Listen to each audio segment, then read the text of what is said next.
Adamson with Seeking Light. There's going to be a little bit of background noise. Please forgive that. So, OSHA just today released their ETS guidelines. What does ETS stand for? It's emergency. It has to do with the guidelines that President Biden has proposed and now is going to be coming to fruition. And he's going to utilize OSHA to be the enforcer. Now, first of all, OSHA has no police. Secondly, how are they going to possibly make sure that this is enforced? So these guidelines are able to be found on OSHA's website, osha.gov, and there's a frequently asked questions. Here's what ETS stands for: Emergency Temporary Standard. So you can find these on osha.gov, and it's frequently asked questions regarding emergency temporary standard. And there's a number of questions, and basically what they're saying is this will supersede any of the state's ability to regulate for themselves whether or not employers can mandate vaccines or not. What's interesting is it talks about does this apply to independent contractors? Will independent contractors count towards the 100 employee requirement? And the answer is no. So you can find that in the frequently asked questions. So could it be that employers will decide to just make everybody that works for them independent contractors? I work for a company full time that is on the cusp of having 100 employees. Oh, I got to read this. This is a good statement. Oh, please stay. America Rock says nothing is more permanent than something temporary. You are so right. We have been temporarily taking off our shoes at the airports for at least 20 years. That's a really good comment. So yes, absolutely. Nothing is temporary with the government. They power grab, and those power grabs stay. But anyway, could it be that employers in the future will just make their employees independent contractors, thus mitigating this? Of course, once you do that, you take away employee benefits. Also, if work is a little bit low, you don't have as much obligation to that employee. But that might be an avenue for people to maintain their freedoms and companies to say, hey, look, we're going to respect your right to not get the vaccine. Would you like to be an independent contractor? So this could be reciprocally beneficial.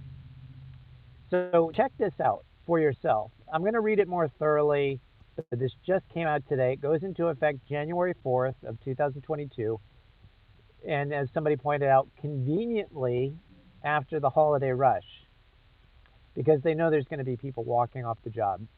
They know that there are going to be some major fights. And by the way, they don't get it why Virginia went red and why New Jersey, with over 1 million more Democrat voters, almost came whisker thin away from as to why that almost happened in New Jersey and why Virginia is now red again. And that's because of stuff like this. And your voices are being heard. And do not capitulate. Always thrive upon. It's the perception that you're going to capitulate. Routinely we see bullies back down when they're actually stood up to. We as a society need to stand up to these bullies.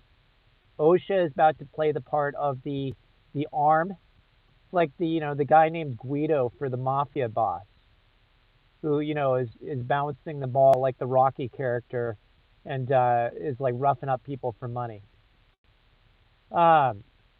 America Rocks asks, how do you feel about the idea of unvaccinated having to wear masks? Isn't this a kind of segregation? I'm wondering what kind of an atmosphere that will create at work. And I agree. So, for example, I heard of one workplace that was mandating a symbol be worn on the badges of those that worked for them that did not have the vaccine. And, you know, that sounds awfully familiar, and it's related to something that happened during the lead up to World War II in a certain country in Europe, which I'm not allowed to mention on this platform because they will immediately tag me as a violator of community guidelines if I mention it even. But this idea of ostracization of people that for as a different class, segregated in some way, I would call that workplace discrimination. And yes, I'm supposed to do a certain something for my per diem job. I'm going for testing, but I'm charging my company for that time it takes me. So it's pretty easy money, and they're no longer doing the deep up to your brain swabs. It's not uncomfortable, and I can do it myself, which is great. So why not have them pay me for that? But yes, it does separate me, but it doesn't ostracize me in front of my coworkers. It's a location where none of my coworkers are going really, except those that have taken the same thing. And I am supposed to be wearing a N95, but I do home health. Like anybody's going to be checking on me for that. And I have no symptoms, and I'm taking my temperature anyway, which is what everybody has to do. So, and I believe I've had COVID, and I'm taking preventative measures. So, yeah, but you're right. I think you're absolutely right. I think it's a form of workplace harassment, discrimination, and I think we need to fight it.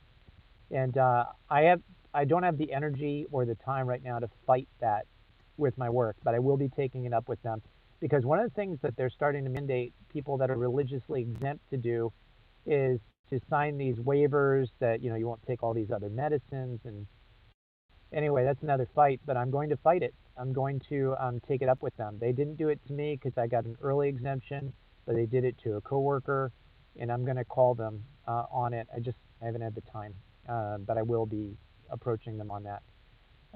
Anyway, check out those guidelines. OSHA, the ETS COVID requirement, frequently asked questions, eye opening, and might help you strategize.